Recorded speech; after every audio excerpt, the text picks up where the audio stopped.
Hello mga ka-travel, this is Paul of Global Pinoy Travel and Tours, and ngayon kasama ko yung aking travel affiliate partner all the way pa po from Japan. Walang iba kundi si Ma'am Madoka Kojima.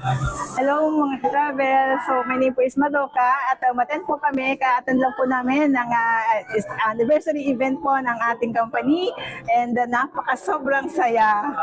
Yes, so galing po kami ngayon actually no sa may Sky Dome sa SM North. Kakatapos lang po ng 14th year anniversary event ni Global Pinoy. So ngayon nga ito si Ma'am Madoka, di ba all the way ka pa galing nung Japan. Ano yung naging reason ma'am no na bakit umuwi ka talaga nitong Pilipinas and umattend po nung ating anniversary event? Siyempre po para ma-feel yung atmosphere, yung ng Global Pinoy dahil 14th year na, so napaka-legal, moral at ethical na company talaga. So ayan po, napakasaya and napaka-successful ng naging event po.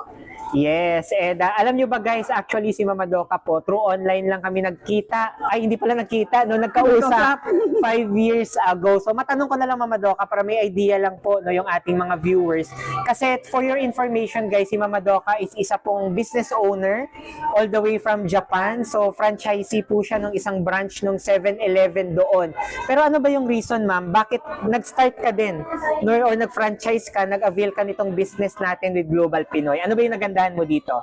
Siyempre po, as a, di ba, business minded na tao, di ba, siyempre gusto ko rin mag-invest sa isang napaka-successful na company like Global Pinoy Travel and Tours. So, ayun, so true enough at napakaganda po kasi at marami na rin po talagang saging successful dito sa business na to. Siyempre, sasama tayo dyan! Yes. Kaya, ayun guys, no, very humble ni Mama Doka, very accommodating. And sa mga hindi po nakakaalam, isa po siyang outlet owner natin. No? So, outlet franchisee po siya ni Global Pinoy. So, ito ma'am, last na lang siguro before we end the video. Ano po yung mga message nyo sa mga viewers natin? Lalong-lalo na siguro, no, yung mga nasa abroad, na citizen na din ng ibang bansa or baka OFW sila or sa kahit anong viewers natin na naghahanap ng negosyo sa panahon ngayon. Ayan, so para po sa mga viewers po natin dyan, kung ano, naghahanap niyo po kayo ng another source of income or gusto niyo po mag-start ng another business at kung ano din po yung background po natin sa buhay, kung kahit ano po yung ginagawa natin, kahit OFW po tayo, like me na kung meron din po kayong business na ginagawa po sa ngayon, pwede natin po itong isabay sa hilya. Ngayon po is nagagawa ko na rin po ito at napakaganda po ng business na ito. So, yun lang po.